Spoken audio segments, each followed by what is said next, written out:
Hello and welcome back to 4FS Gaming. With the addition of the Dark Side boost into Hunt Showdown, the Banishing phase has become much more important than it once was.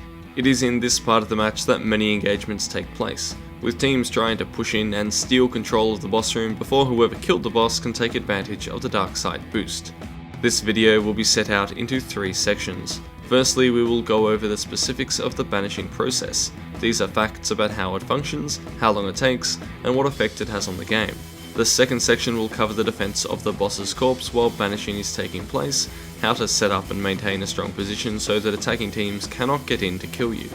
The final part will cover how to approach and breach a compound during the Banishing, to give you the best chance at stealing the bounty for your own.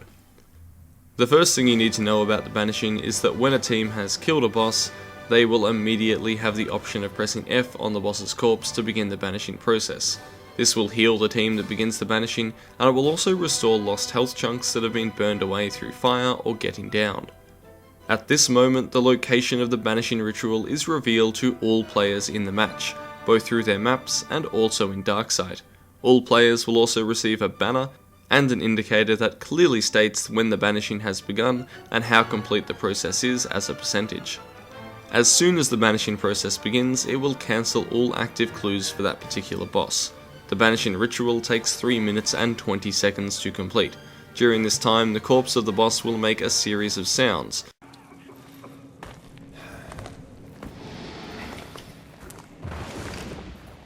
which will range from whispers and some light crackling to the sound of small lightning bolts. These sounds make it difficult to distinguish other noises while in the boss chamber, and they markedly increase in noise after the Banishing hits 80% progress.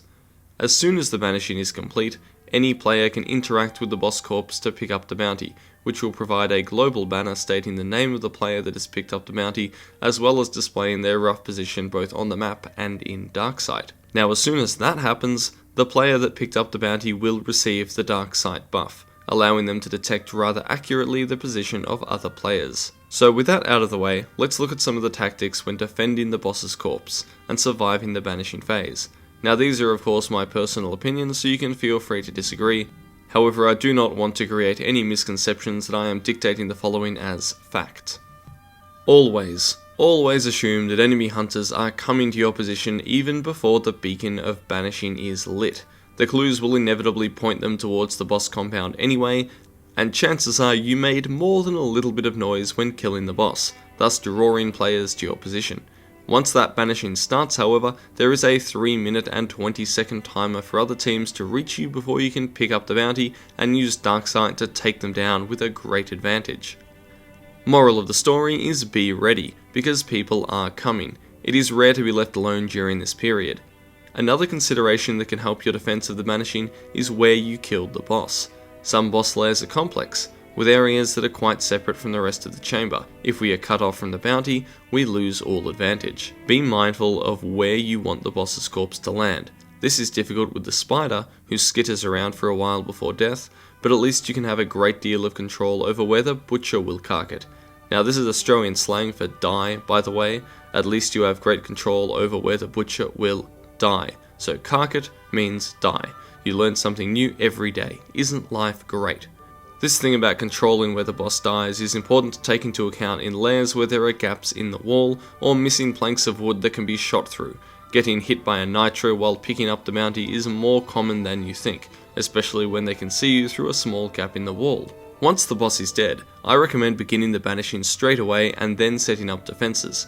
Remember, people are probably coming anyway, and you want to reduce the time as much as possible before you get that yummy Dark Side boost. It is advisable to set up some defenses when killing the boss as well, as you can also be attacked in this phase quite often, but it really isn't within the scope of this video. So what about those defenses, eh?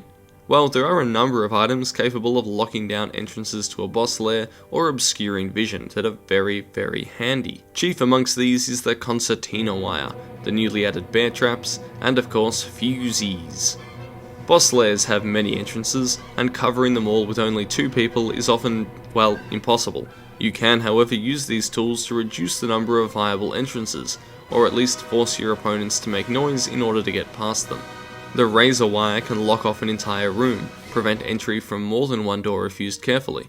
No one walks through this stuff, trust me, it's absolutely devastating and it's not good for your health. It can of course be destroyed by explosives, melee attacks, and possibly decoys, I'm not sure, but they might have patched out that one. However, all of these still make noise. Okay, so I really hope they patched out decoys, because it doesn't make sense to be able to throw tiny bits of metal at barbed wire and destroy the barbed wire, but whatever. Bear traps are also great noise traps, and even when disarmed, they make a large snapping sound. You can put them on the inside of doors, under windows, or if applicable, even underwater, as this will make them very difficult to spot. Once a number of entrances have been taken care of in this manner, you can watch the other ones visually and shoot anyone that comes inside. This is where the fusees come in handy, because people hate crossing entrances lit up by these. It makes them very, very visible, while at the same time obscuring their vision.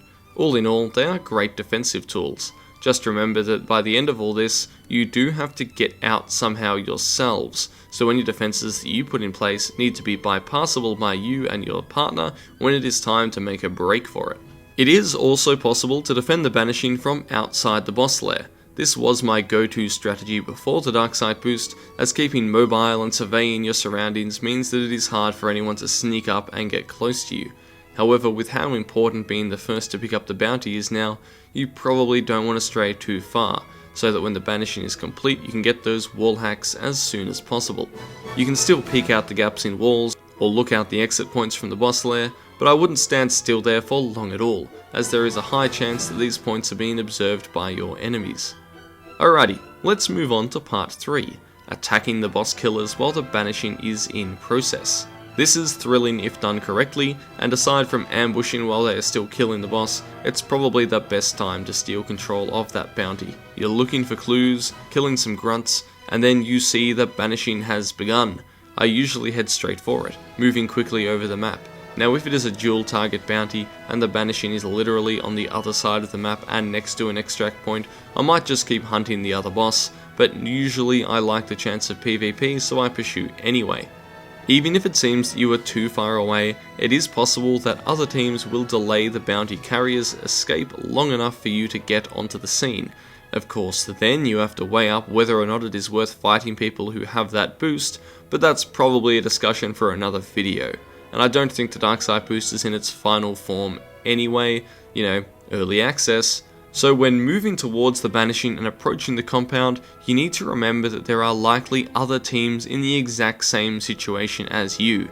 Stay constantly alert, and at least make some attempt not to set off sound traps, although in my opinion getting there fast and before the bounty is picked up is better than being quiet, because once that bounty is picked up, stealth doesn't matter because they can see you through walls. If you suspect that there are other teams in the vicinity other than the team that is banishing the boss, you could find and kill them first, but you are still on that 3-minute and 20-second banishing timer, and you really want to get in prior to completion of the banishing ritual. To this end, you could rush in, kill the bounty defenders, and then shore up your own defenses or use the Dark Side boost to find those other teams after the banishing has completed. As for actually pushing into the boss lair and cleaning out the hunters inside, timing is very important. I recommend either attacking at the very start of the Banishing, when they are still shoring up their defenses and likely still moving around a lot. Of course, this is not always a possibility if you are running late, and in these instances the best time to move in is after the 80% complete mark. At this point, the noise from the Banishing is much more intrusive, and it makes it a lot more difficult for the defenders to hear your entry. In addition, once you kill these defenders, you can almost immediately pick up the bounty and use the Dark Side boost to see if there is anyone else moving in, instead of having to sweat it out in the boss lair for another couple of minutes.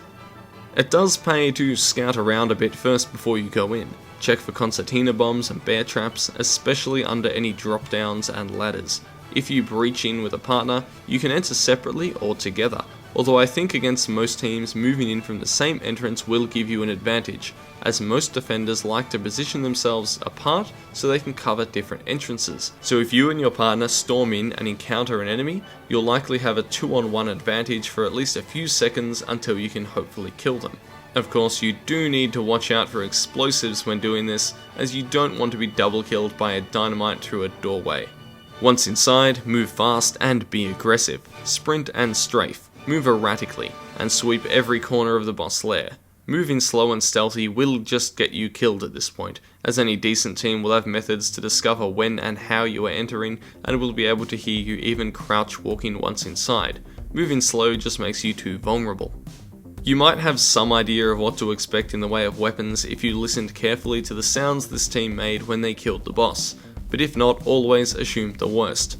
Nitros and shotguns are the most dangerous things you are likely to encounter, so that movement and strafing is key, and remember that up close it is better to confirm a kill than staunch bleeding after a shotgun blast.